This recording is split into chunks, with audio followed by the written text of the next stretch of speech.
connais-tu de la foi ?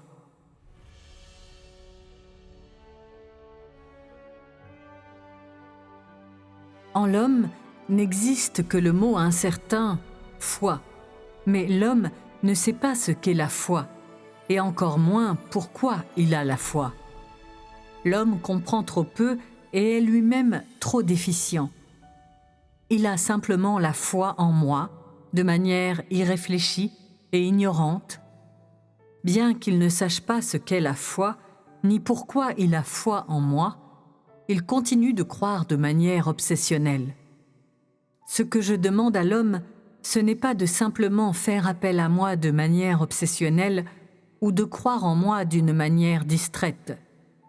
Car j'accomplis mon œuvre pour que l'homme me voie et apprenne à me connaître, non pour qu'il soit impressionné par moi et me regarde d'une nouvelle façon à cause de mon œuvre. J'ai déjà fait de nombreux signes et prodiges et j'ai accompli de nombreux miracles. Les Israélites, à l'époque, m'ont témoigné une grande admiration et ont beaucoup vénéré mon exceptionnelle capacité de guérir les malades et exorciser les démons. À l'époque, les Juifs pensaient que mes pouvoirs de guérison étaient magistraux et extraordinaires. Grâce à beaucoup de ces actes que j'accomplissais, ils me regardaient tous avec respect. Ils ressentaient une grande admiration pour tous mes pouvoirs.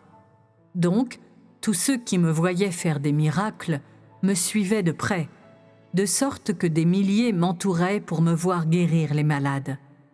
Je faisais beaucoup de signes et des prodiges. Pourtant, l'homme me considérait simplement comme un médecin de grande classe. Je donnais aussi beaucoup d'enseignements à ces gens à l'époque, mais il me considérait simplement comme un enseignant supérieur à ses disciples.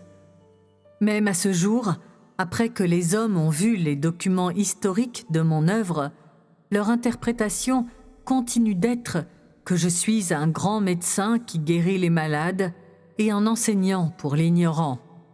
Et ils ont décidé que je suis le miséricordieux Seigneur Jésus-Christ.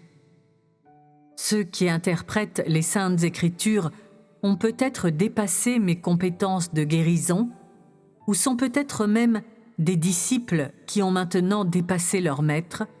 Pourtant, ces hommes de grande renommée, dont les noms sont connus dans le monde entier, me considèrent si bas comme un simple médecin. Mes actes sont plus nombreux que les grains de sable sur les plages, et ma sagesse supérieure à celle de tous les fils de Salomon. Et pourtant, les hommes me considèrent simplement comme un médecin sans importance et un enseignant de l'homme, qui est inconnu. Combien croient en moi seulement pour que je les guérisse? Combien croient en moi seulement pour que j'utilise mes pouvoirs pour chasser des esprits impurs de leur corps? Et combien croient en moi seulement pour recevoir de moi de la paix et de la joie? Combien croient en moi seulement pour exiger de moi plus de richesses matérielles? Et combien croient en moi juste pour passer cette vie en toute sécurité et être sains et saufs dans le monde à venir? Combien croient en moi seulement pour éviter les souffrances de l'enfer et recevoir les bénédictions du ciel? Combien croient en moi seulement pour avoir le confort temporaire, mais ne cherchent pas à gagner quoi que ce soit dans le monde à venir? Lorsque j'ai fait descendre ma fureur sur l'homme et saisi toute la joie et la paix qu'il possédait à l'origine, l'homme est devenu douteux. Quand j'ai fait voir à l'homme la souffrance de l'enfer et repris les bénédictions du ciel, la honte de l'homme s'est transformée en colère. Quand l'homme m'a demandé de le guérir et que je l'ai ignoré et ressenti de l'aversion pour lui, l'homme s'est éloigné de moi et a cherché le chemin des sorciers et de la sorcellerie. Quand j'ai enlevé aux hommes tout ce qu'ils m'avaient demandé, alors tous ont disparu sans laisser de traces. Par conséquent, je dis que l'homme a foi en moi parce que je donne trop de grâce et qu'il y a beaucoup trop à gagner. Les Juifs croyaient en moi à cause de ma grâce et me suivaient partout où j'allais. Ces hommes ignorants avec une connaissance et une expérience limitées, cherchait seulement à voir les signes et les prodiges que je réalisais. Il me considérait comme le chef de la maison des Juifs qui pouvait accomplir les plus grands miracles. Ainsi, lorsque j'exorcisais les démons des hommes, ils parlaient entre eux dans une grande confusion, disant que je suis Élie, que je suis Moïse, que je suis le plus ancien de tous les prophètes, que je suis le plus grand de tous les médecins. En dehors de moi-même, qui disais que je suis la vie, le chemin et la vérité, personne ne pouvait connaître mon être ou mon identité. En dehors de moi-même, qui disais que le ciel est le lieu où vit mon Père, personne ne savait que je suis le Fils de Dieu et Dieu lui-même. En dehors de moi-même, qui disais que je vais apporter la rédemption à toute l'humanité et la rançon de l'humanité, personne ne savait que je suis le Rédempteur de l'humanité. Les hommes ne me connaissaient que comme un homme bienveillant et compatissant. Et en dehors de moi-même, qui pouvait expliquer tout ce qui me concernait, personne ne m'a reconnu et personne n'a pensé que je suis le Fils du Dieu vivant. L'homme n'a que ce genre de foi en moi et se joue de moi de cette façon. Comment l'homme peut-il témoigner de moi quand il a de telles impressions de moi ? L'homme a foi en moi, mais il ne peut pas me rendre témoignage, et avant que je ne me fasse connaître, l'homme ne peut pas témoigner de moi. L'homme voit seulement que je dépasse les créatures et tous les saints, et voit que l'œuvre que je fais ne peut pas être faite par les hommes. Ainsi, des Juifs aux hommes de nos jours, toute personne qui a vu mes actes glorieux est tout simplement pleine de curiosité à mon égard. Pourtant, la bouche d'aucune créature n'a pu me rendre témoignage. Seul mon Père m'a rendu témoignage. Il a tracé un chemin pour moi parmi toutes les créatures. Sinon, peu importe la manière dont je travaillais, l'homme n'aurait jamais su que je suis le Seigneur de la création, car l'homme ne sait que prendre et n'a pas foi en moi grâce à mon œuvre. L'homme ne me connaît que parce que je suis innocent et exempt de péché, parce que je peux expliquer de nombreux mystères, parce que je suis au-dessus de la multitude, ou parce que l'homme a beaucoup profité de moi. Pourtant, rares sont ceux qui pensent que je suis le Seigneur de la création. Voilà pourquoi je dis que l'homme ne sait pas pourquoi il a foi en moi. Il ne connaît pas le but ou la signification d'avoir la foi en moi. L'homme n'est pas suffisamment réel, et cela le rend presque indigne de me rendre témoignage. Vous avez trop peu de vraie foi et avez acquis trop peu, donc votre témoignage est trop faible. De plus, vous comprenez trop peu et êtes trop déficient, et cela vous rend presque inapte à témoigner de mes actes. Votre résolution est en effet considérable, mais êtes-vous certain que vous serez en mesure de témoigner avec succès de l'essence de Dieu? Ce que vous avez vécu et vu surpasse ce que les saints et prophètes de jadis ont vu et vécu. Mais êtes-vous en mesure de rendre un plus grand témoignage que les paroles de ces saints et prophètes de jadis? Ce que je vous donne maintenant dépasse Moïse et est plus grand que David.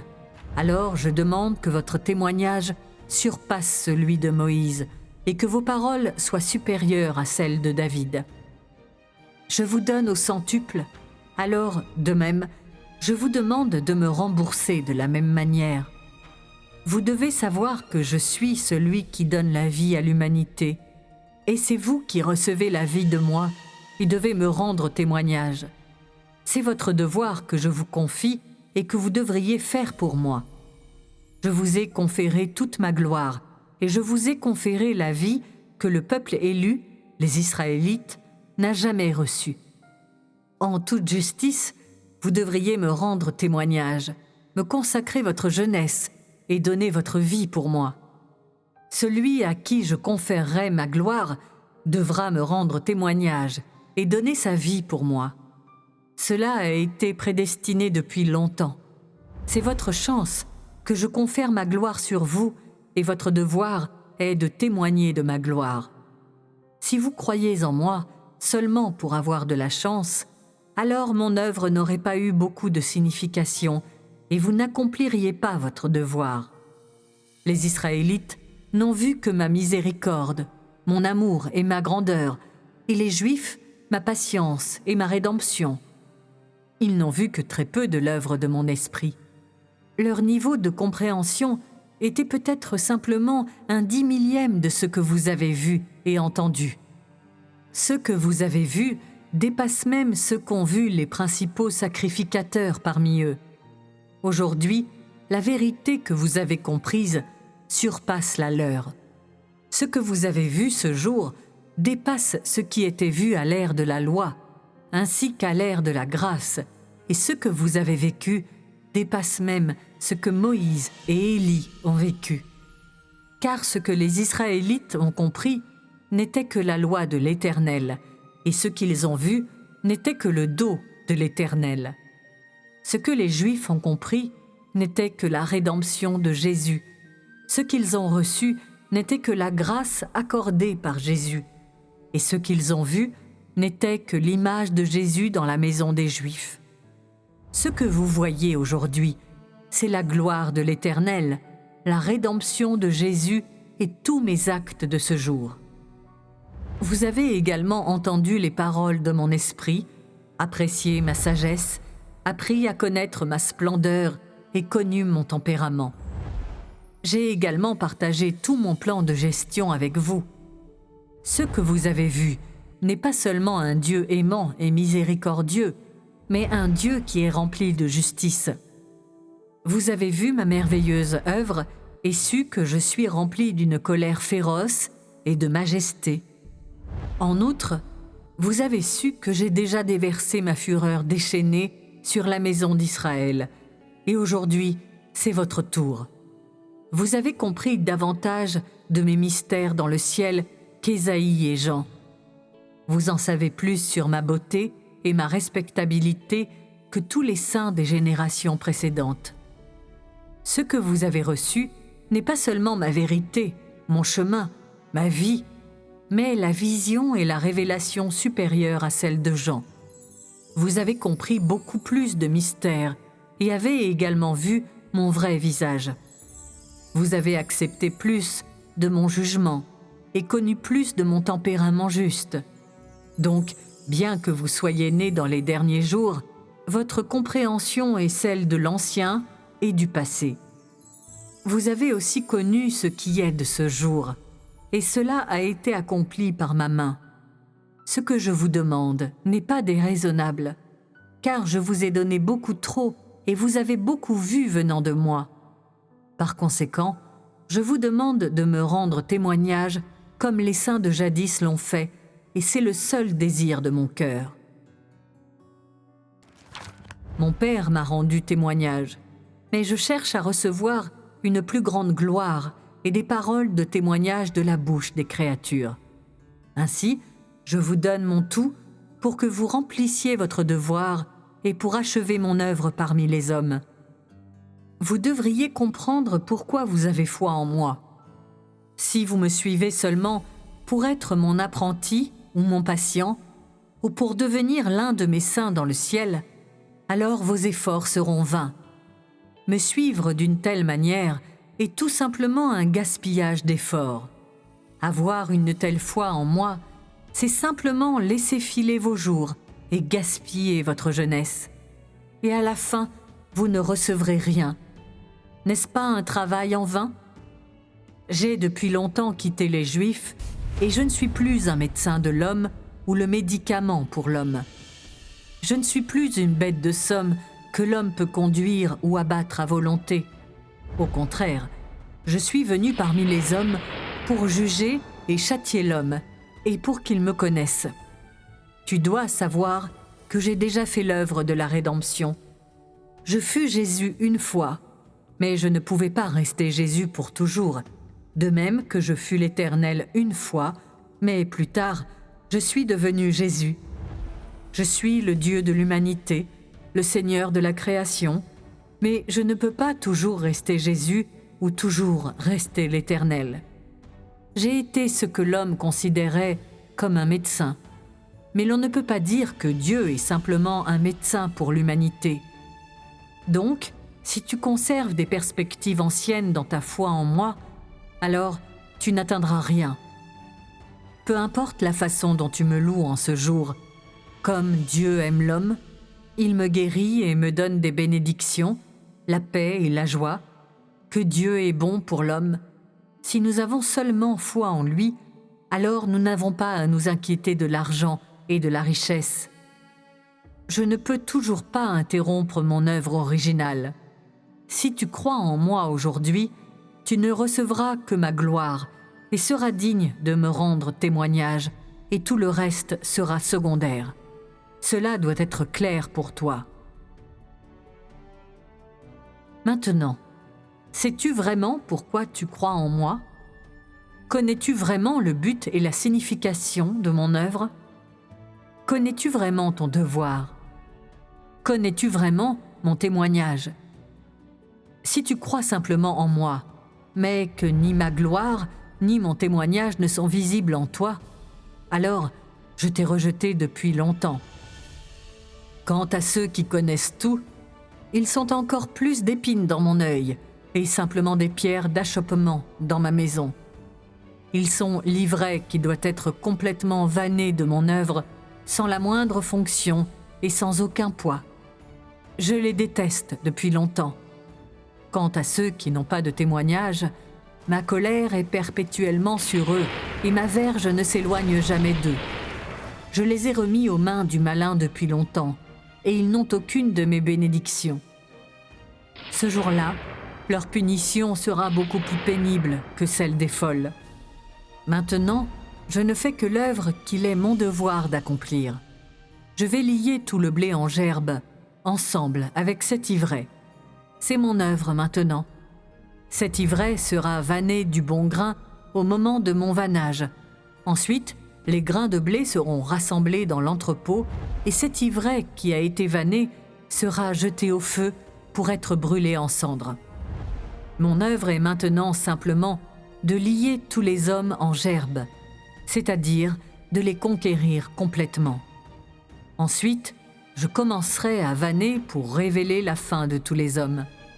Donc, tu devrais savoir comment tu dois me satisfaire maintenant et comment tu dois emprunter la bonne voie dans ta foi en moi. Ce que je cherche, c'est ta fidélité et ton obéissance maintenant, ton amour et ton témoignage maintenant.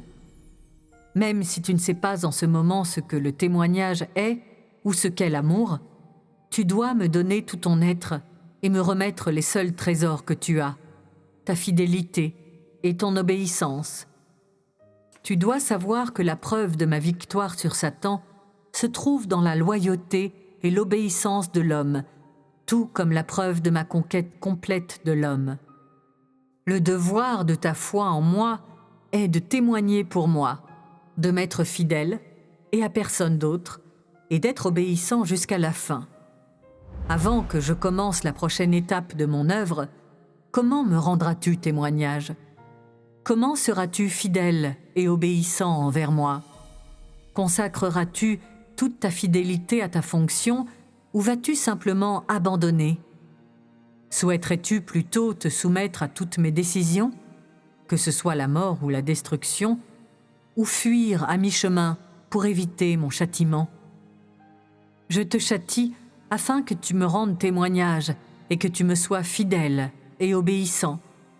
En outre, le châtiment à l'heure actuelle est d'inaugurer la prochaine étape de mon œuvre et de permettre à l'œuvre de progresser sans entrave.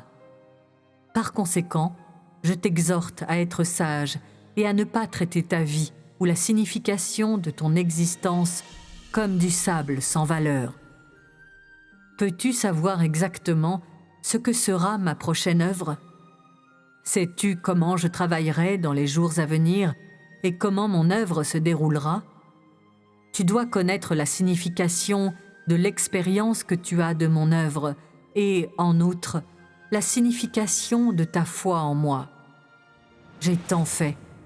Comment pourrais-je abandonner à mi-chemin comme tu l'imagines? J'ai accompli une œuvre si vaste. Comment pourrais-je la détruire? En effet, je suis venu mettre fin à cette ère. Cela est vrai. Mais en plus, tu dois savoir que je vais commencer une nouvelle ère, une nouvelle œuvre, et surtout répandre l'évangile du royaume. Ainsi, tu dois savoir que l'œuvre maintenant consiste seulement à commencer une nouvelle ère, à jeter les bases pour la diffusion de l'évangile et pour amener cette ère à son terme dans le temps à venir. Mon œuvre n'est pas si simple que tu le penses, ni n'est-elle sans valeur ou sans importance comme tu peux le croire. Par conséquent, je te le dis comme avant, tu dois donner ta vie pour mon œuvre, et plus encore, tu dois te consacrer à ma gloire. En outre, que tu me rendes témoignage, c'est ce que j'ai tant attendu, et plus encore, j'ai instamment désiré que tu répandes mon évangile. Tu devrais comprendre ce qu'il y a dans mon cœur.